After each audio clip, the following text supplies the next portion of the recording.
Awesome, Edwin. I appreciate you hopping on here with me, man. It's great to be able to chat face to face with Absolutely. you. It's exciting to be able to connect. I know you've been involved with Winner Circle here for quite a while now, and just kind of wanted to be able to jump on and hear about your success that you've had over the last year. I think it's really incredible, some of the results that you've achieved. And I just kind of wanted to be able to share with some people that are watching this, like, you know, what that transition looked like for you. So tell me, like, end of or beginning of last year, kind of where did you start out in your sales role, and then kind of where did you end up towards the end of the year?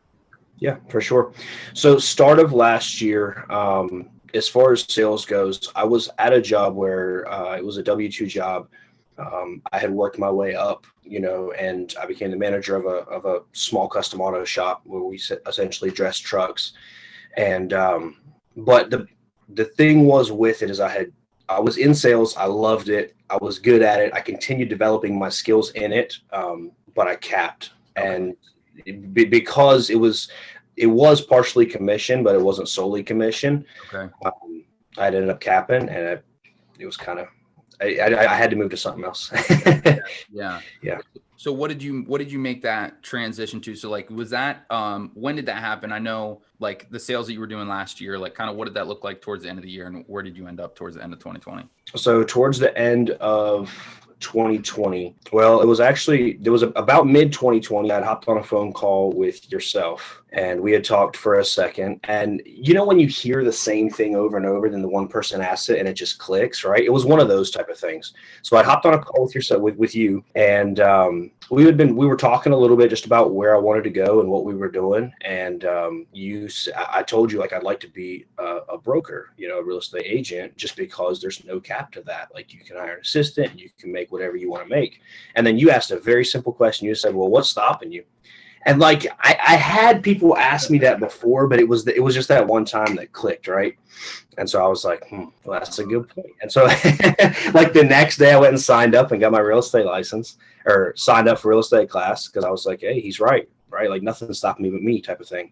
Yeah. And so next day I went and signed up for real estate class. And but end of 2020, I finished with very, very about the same income I had made the prior year. And that was just kind of like, you know, as far as from my W-2, and I had increased outside of that with some investments I had going on and stuff like that. But with my W-2 is over. Yeah, no, that's awesome. I mean, you know, it's like so many people kind of get stuck in that rut of just doing what they had been doing. But it's like you recognize the opportunity, broke out of that into something that not like you have limitless opportunity, which is huge. So tell me kind of where did you end up, like finishing 2020? Like, what did you do income wise? And then kind of like, what were your biggest wins of the year? Yeah, absolutely. So end of 2020, we'll start with biggest wins of the year. I closed on a 6-unit property. And that was pretty big for me. I was super excited to get that. Now we're in the process of renovating a couple of those units. Okay. But my goal is always increase in net worth. I buy a property, I fix it up, and the equity, right? It's pretty crazy how quick you can grow. Income wise, as far as last year, through my investments, through a property I flipped, through my day job, so to speak, I finished the year at about $170,000. Nice. That's awesome. That's incredible. No, I know that's like so many people, like they have this limiting belief of like, oh, I can only do what's within my job, or I can only do this or that or whatever. But it's like, once you push past that and once you see what's possible and you learn the skills that you've learned, like you can do so much more, you know? So that's awesome. Absolutely. And I know you're just getting started too. Like this year, for sure. Better. So, what was kind of the highlights of the year? Like what was the biggest thing? Like, how did that feel kind of like when you were like, holy crap, like I just hit this income and like, I just closed these real estate deals. Like, what was that like kind of when you made it to that point? For me, it was really interesting. So I actually expected, like when I walked out of the attorney's office after signing papers, right? And like, I now own this new 6-unit, right? When I expected it to be like, you know, celebrating and like, I'm gonna go get drinks with my friends and like, right. And there was a part of that, but more than anything, it just made me hungry. Like I just wanted more of it. Right. And so it was like, I want to feel what I'm feeling. I just want to learn how to duplicate it. And so that was probably the biggest thing. That was definitely a huge win for me. There was that aha moment when I spoke with you and it just clicked, right? There was that, that I ended up getting my like passing my certifications or my tests later that year, where I was actually a licensed broker. So that was very, very end of 2020. That was another big win. But I would say probably the biggest one was just the way my mind leveled up, honestly. Yeah. Like you think, when you first start, one property's huge, and then the next property's huge, and then, 6 figures is huge, and then like the next thing. But just watching your mind level up, I'm huge for writing stuff down. So I'll go back and read stuff that I wrote, a year ago. And it's like, man, I thought small.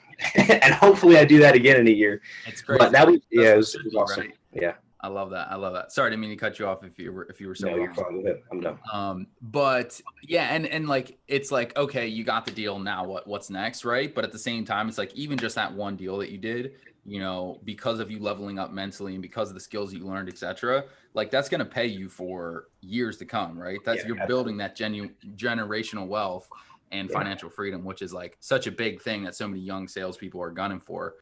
So I'm really psyched to see, you get some of that stuff rolling already last year and then just building on top of it this year. Talk to me a little bit about what was it like, obviously after we had that conversation, you joined up in Winner Circle. What was that like for you, kind of like coming into it? Were you like wondering like, what the heck is this? What is it about? Like, what was your mindset like kind of coming into the program? Of course. Yeah. So I was honestly, when I joined, and I actually told you this, but when I had first joined, it was more just discovering what it was. I had been in a couple of things that were similar to, but something that really attracted me to it was your every morning, short little, 5 days a week, a short little call. And it's such a good way to start the morning. But yeah, I came into it curious, open, ready to learn for sure. But I had been in a couple of them. So not going to lie, I had my questions type of thing. I mean, I wasn't negative about it. I had my questions. So for sure. And I totally understand that. Like that's super normal, kind of when you're on the other side of that, like, okay, what is this going to be? Like, is this legit? Is it worth my money? Whatever. Mm-hmm. So that's totally normal for people to kind of see that. But once you joined into the program, like kind of what was the biggest like takeaways for you? Like, how did you see, being a part of Winner Circle and the things you learned implementing that you did and being in that group? How do you see that like attributing to the success that you had last year? Yeah, of course. So I would say the biggest thing through me purchasing the 6 unit, figuring out managers for all of that. I had another project I was working on with a single family home I own. And so I had all of that. I was in real estate school. I was finishing up some strengthening certifications. I was in John Maxwell's JMT school. So I was working 2 full-time jobs. Plus, I had a lot of things going on, like a lot going on. The biggest thing with Winner Circle for me, first of all, I could always bounce ideas off of people. And there's a lot of really good people in Winner Circle to bounce ideas off of, yourself, as well as, the rest of the teachers, and then a lot of the students that are in there as well. So that was a big thing. But for me personally, what added the most value was just waking up every single morning and having that call. And it didn't matter if it was sales training, if it was, mindset, regardless of what it was. There was a call. We start the call with gratitude, and that's huge because that gets your mindset right for the day.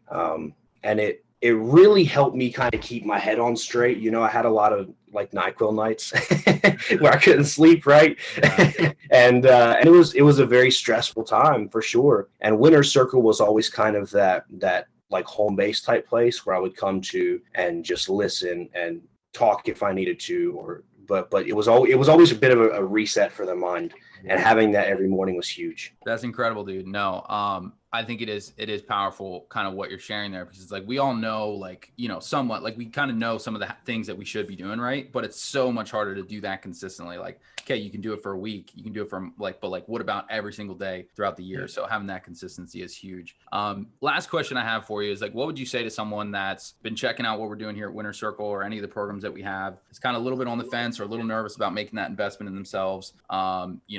What would you say to someone that's kind of on the fence? I would say for what you get for it, for the price you pay, it's a no. In my eyes, it's a no-brainer. Honestly, it's not that expensive. Sam and the rest of the people are fantastic, and it just I don't even know exactly what all to say about it, Sam. It's to me, it's just it's a no-brainer. Honestly, like, join up. It's not much money, and the value that they bring, regardless of the industry you're in or what area you're struggling with, the value that they bring to the table, it's priceless, honestly. So that's awesome. I love that, dude. Well, I appreciate you sharing your thoughts, and congratulations again Thank you. Appreciate it. Yeah. This is the base, right? We're just getting started this year. Yeah, that's it. That's it. Scraping the surface right now, Sam. That's it.